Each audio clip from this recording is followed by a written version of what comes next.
Well, I am 36. I have two kids. I went into the degree. I have tertiary education. I was married for about 10, 11 years, and I am currently going through a divorce. I left my marital home. I'm living with my parents at the moment with my two children, and I'm currently working and seeing about my children on my own. And what kind of family structure you grew up in? The regular family, like mother, father, children. Mm-hmm. We lived together.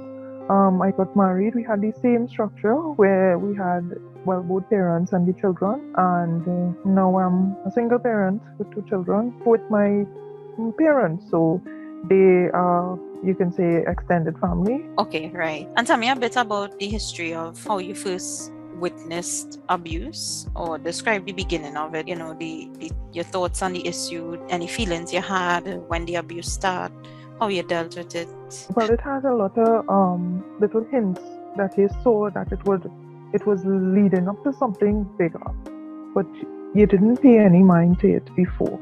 But there were incidents where the arguments started to get more heated, and then after the arguments started to get um, worse and more.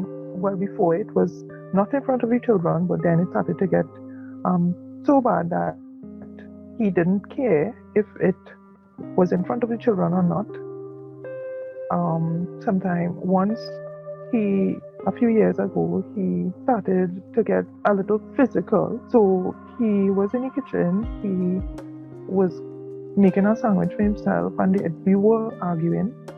And then he left what he was doing to come towards me, to approach me where I was in another room, to actually put his hand on you, holding your neck, to shake you, or I don't know what he was planning to do, but I had to defend myself.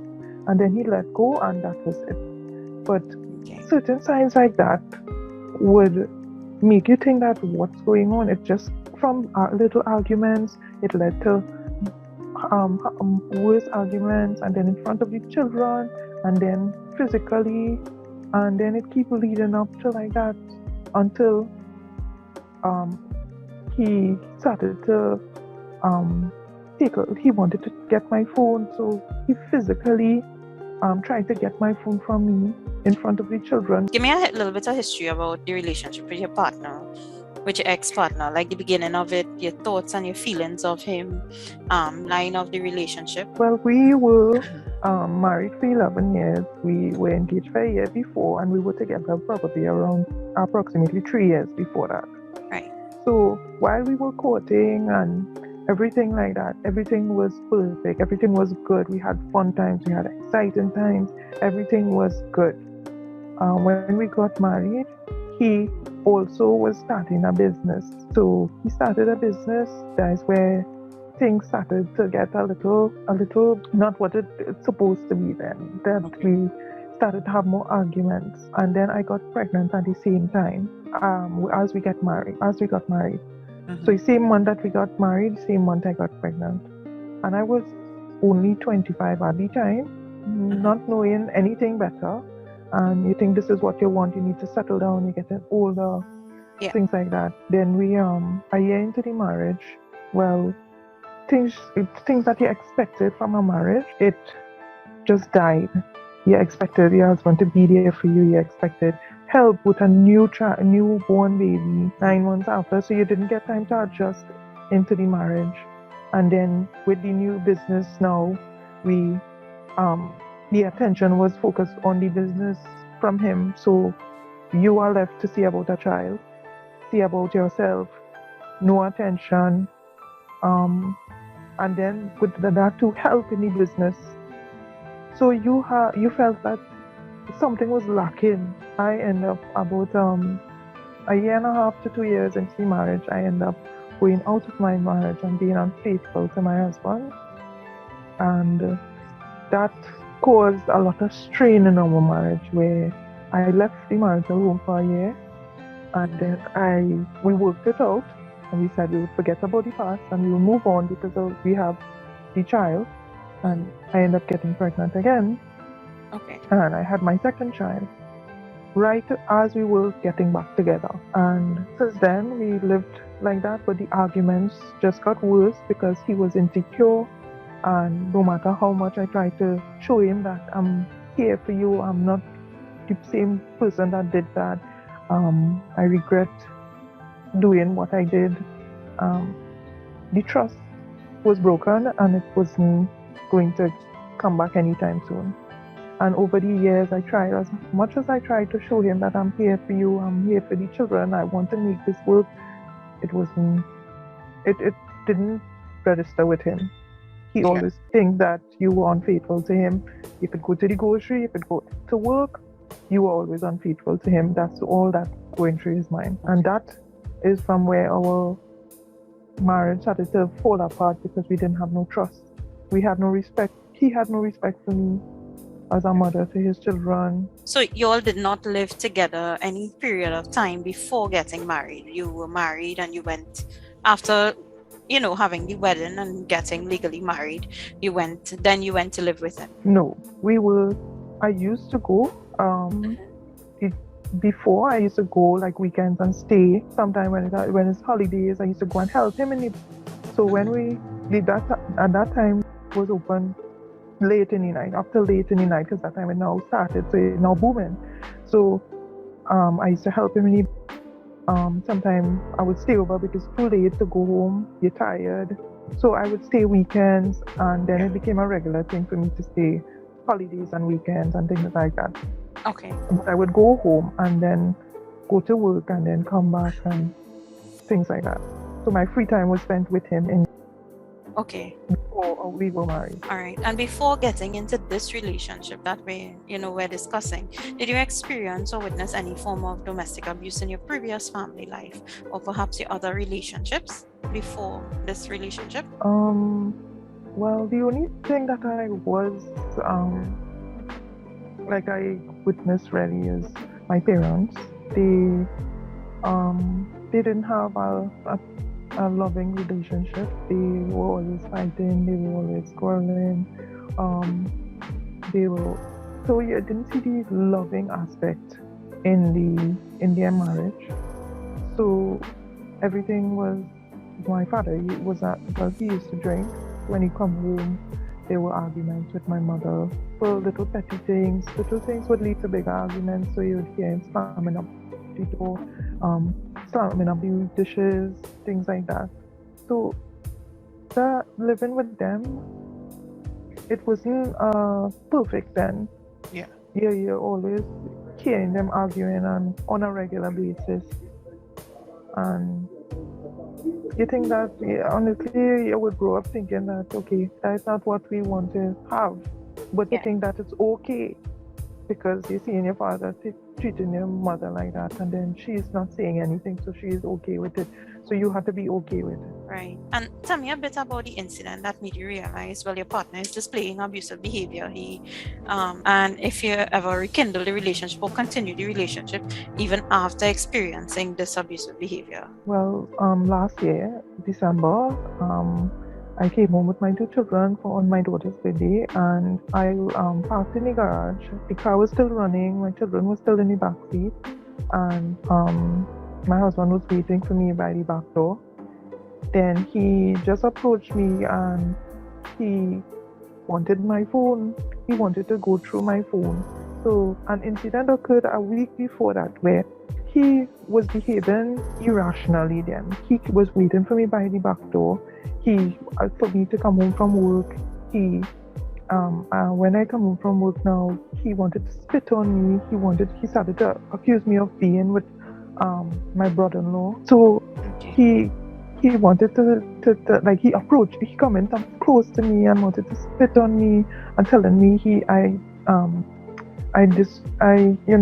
disgraceful or something. Disgraceful, like yeah. And he's shamed to have me as a wife and things like that. And with that argument, he closed the back door on me and telling me pass around. Mm-hmm. And I had to pass around to the front of the building to get in into the house because he locked the back door from inside, so I could not access the back. access to go upstairs from the back door. And then I took out my video camera from the phone. Well, I took out my phone and started to video him, and he stopped the behavior. He stopped. Okay. When he saw me starting to record, he stopped. So I thought when this thing happened the week after now, I would take out my phone and record him and he would stop. But this time he did not stop. When he started to approach me to tell me he want my phone, and I said no, and I started to I was going to put on the record. Same time he snatched the phone from me. He tried to snatch it from me, and then I turned around and he was right on me, fighting me for the phone, and we were face to face, and all I could think about is defend yourself, defend yourself. So I saw his buckle was undone, so I pulled out his belt from his pants, and I am myself holding one phone on one hand, holding the belt on the other hand. And I said, if he only hit me, I was going to hit him with the belt. But then I watching the belt buckle and saying this would do some damage to his head because it was a metal belt buckle. Mm-hmm. So I got away from him and I started to run away from him to the back of the car because I was on the driver's side. Running in the back, when I turned around, he was running after me. And then I continued running around the car until I reached on the passenger side. And when I reached on the passenger side now, he slammed me against the wall. And a scramble happened and he got the phone. But how he slammed me against the wall, I got a bruise on my shoulder, on the left side of my shoulder, on my hand, and the palm of my hand. And he went inside with the phone.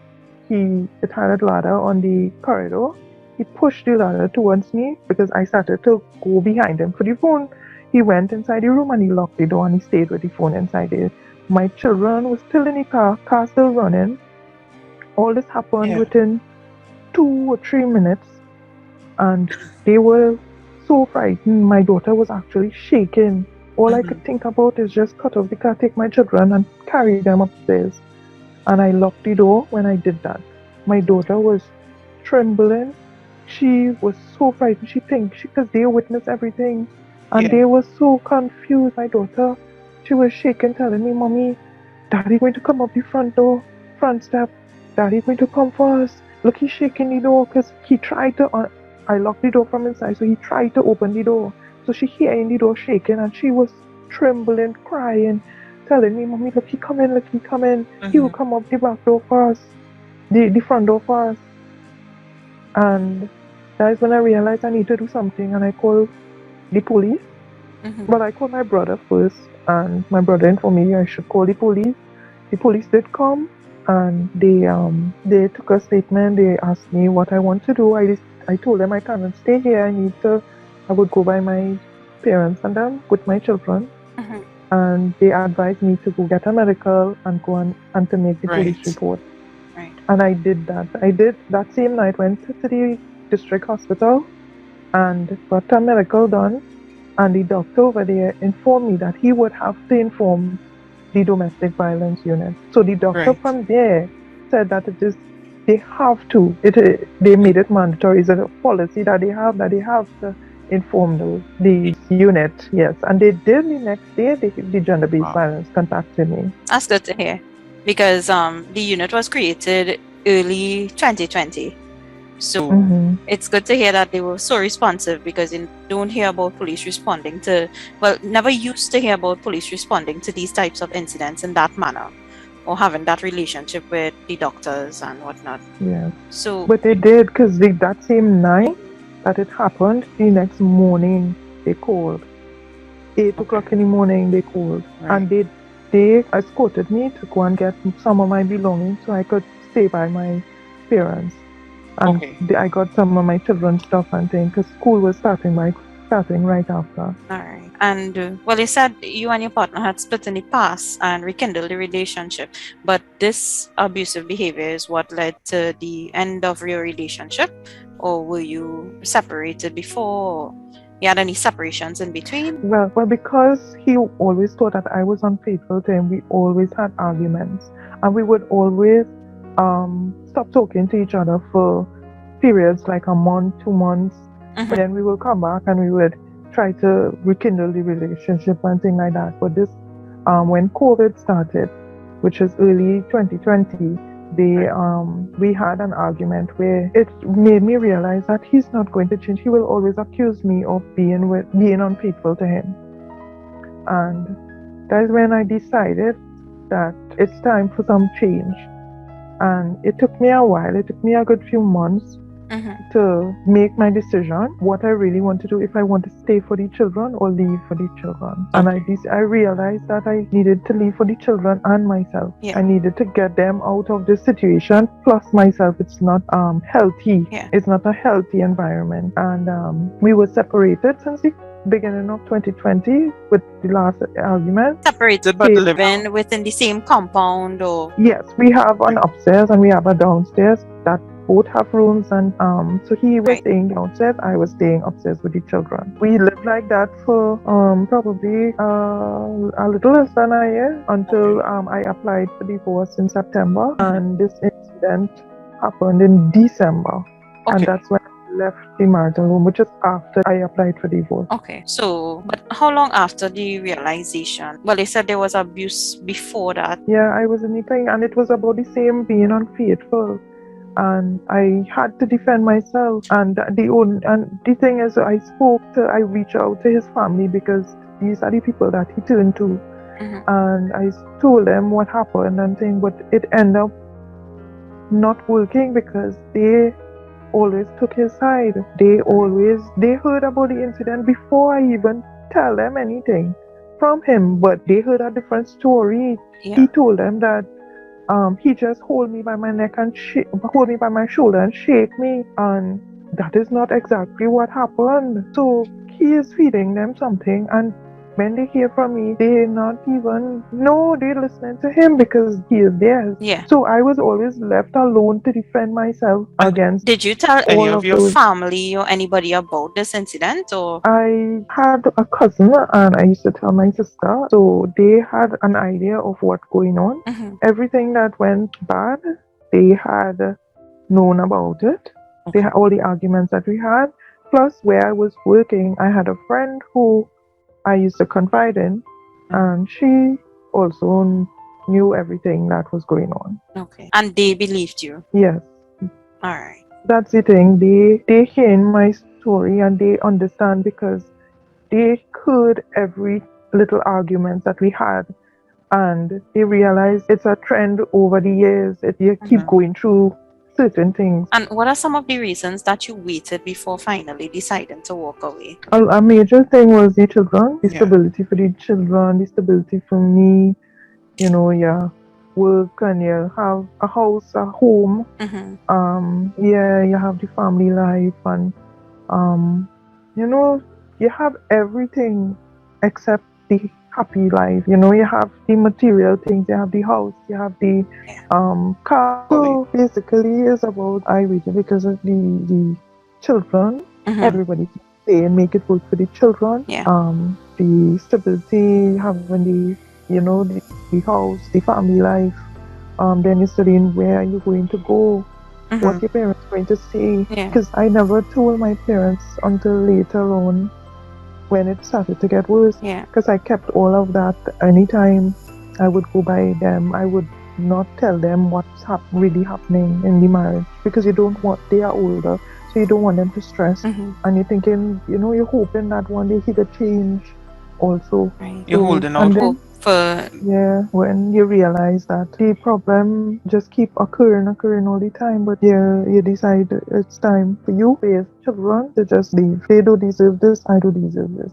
The other person don't want to get help. Right. So I was now going to ask about counseling. Did you all ever attend any counseling together? Or? Yes, when we started to have our problems and things, I arranged for professional counseling.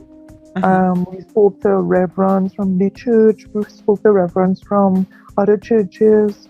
We had family members come and talk to us. But these things never worked, because you hear them out. You hear they telling you how blessed you are and how much you have. How much you achieve in life, and people don't really have that. And every time we would say we would make it work, we would make things forget about the past and move on. We have everything, you know, we would move forward. And it would be good for a month or two, and then it would go back to the same thing. Okay. And how was the counseling we'll get back to the counseling, the professional counseling, but how was counseling at the church? Or you said two different churches. Tell me a bit more about that. One of the church was a Catholic church, and the priest over there he told us about how blessed we are. Some people don't have children, some people don't have the things that we have, and we need to look at that and forget about the past. So we did, and it started to work. Within 2 months, we were back at the same point. Yeah. Then the last resort was where I went to the Reverend in the church that we go to, which is a Presbyterian church. Okay. The Reverend at the time, he did listen to both sides, and he took his side, and he was more blaming me because of what happened in the past, and he was more sympathizing with him and made me look as the monster or the bad one, and he didn't really rectify the problem or try to help us to move forward.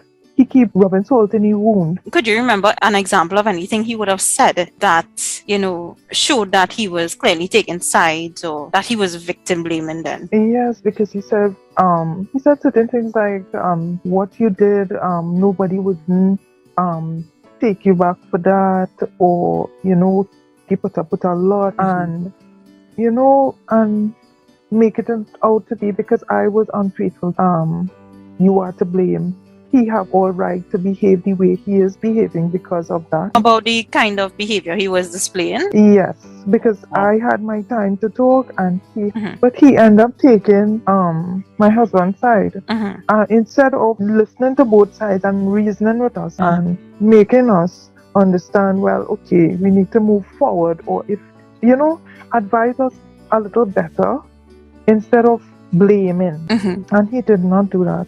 And when I lost respect for him like that, because as a counselor, you don't blame people. They also need to use counseling techniques or have training in some sort of counseling. But I think it's not about sides. They are not supposed to be taking sides, and they are supposed to not be, biased to one side. Yeah. We went for professional counseling. I did before all these other counseling, I did make arrangements for us to go to a professional counselor, and they had couples counseling.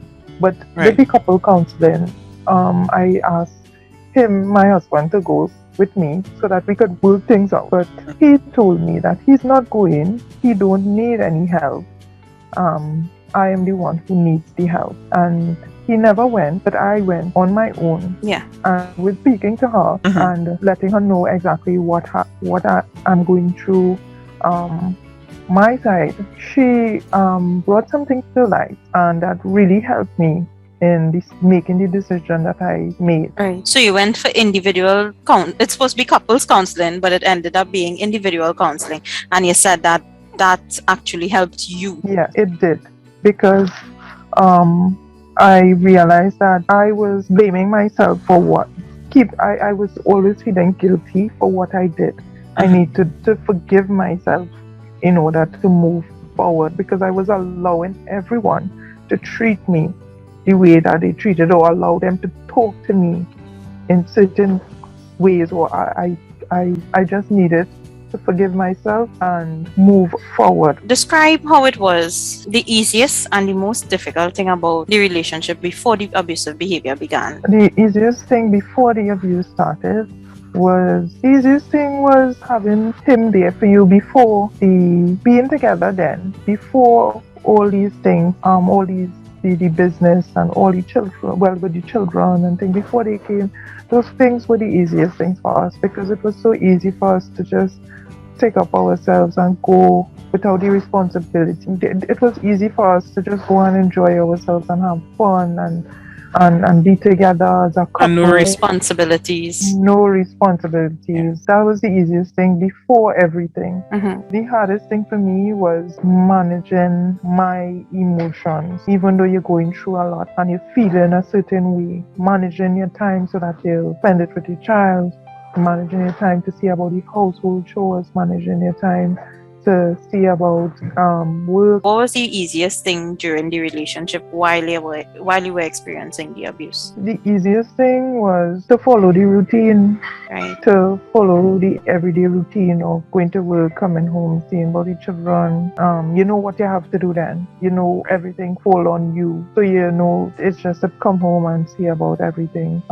Prepare yourself mentally for whatever comes your way. Like So arguments? because you Or yes, because you know every time you reach home there's going to be something new. So you're Okay. trying to prepare yourself. So coming home to the unexpected was something that you get accustomed to preparing yourself for everything. And after leaving the relationship, what was the easiest and the most difficult thing? The easiest thing was, I'll give you the hardest thing. The hardest thing was the adjustment Mm-hmm. of leaving your comfort zone then Mm-hmm. and having to do things on your own. Well, you're already doing things on your own, but you know, now the presence of having the father there Mm-hmm. that no longer exists. So now you have to adjust to this new lifestyle, doing everything on your own. Decisions are made on your own. Decisions about the children.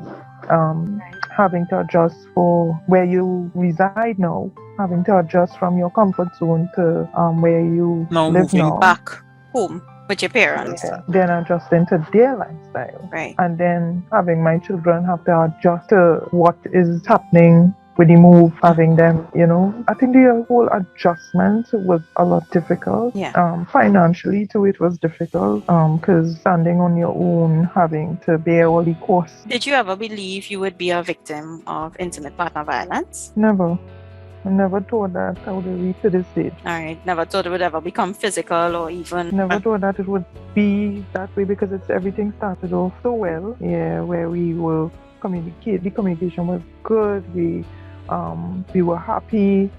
Even with my mother-in-law, she in the beginning when she was involved in our relationship and things like that, she never showed that the sign that I saw in the end. Yeah. And do you think you could have done anything differently? Thinking back, yes. Mm-hmm. I shouldn't have went out of my marriage. We should have communicated better, and I should have set my boundaries before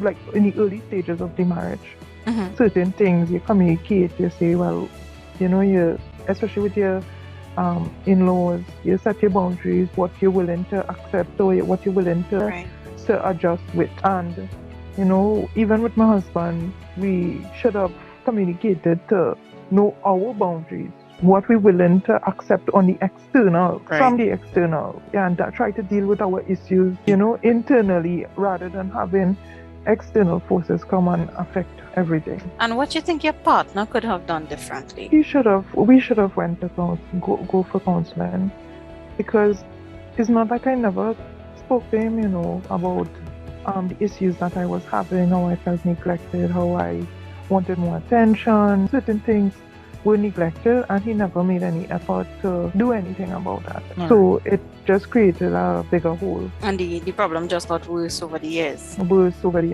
And what would you say to those experiencing intimate partner violence at the moment? What advice you would give to them, or what would you just say to them based on your experience and having gone through all of this? I would say communicate with your partner, find out what is really the issue, communicate and be honest.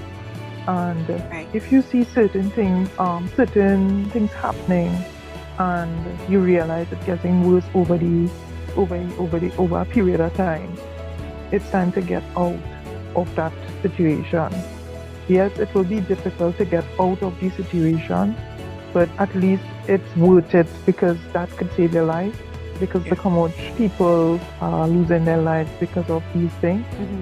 So the earlier you can see that, the better for you and your family. What about counseling? Would you ever suggest that to anybody? Yes, because counseling, having a person that is not on any side is an objective third party. so they would be able to see both sides, and they would be able to pick from that and kind of guide you in the correct path, and try to help you work on the issues at hand. And I'm talking about professional counseling. That does make you realize the real issues and what you need to work on, or what you or your partner not seeing. It would really bring everything to light, and that could help relationships. Thank you for sharing your experience. Thank you for opening up and being vulnerable to help all of us understand intimate partner violence a little better. Is there anything you'd like to ask or say before we finish? Well, thank you for the opportunity, and I really hope that this message really goes a long way and it goes to the right listening ear. I hope so too.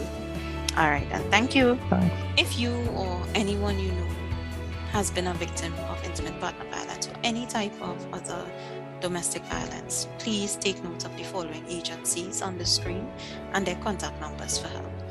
If you're experiencing or you're currently witnessing any sort of violence, please contact the emergency services at 999 or 555 for immediate assistance.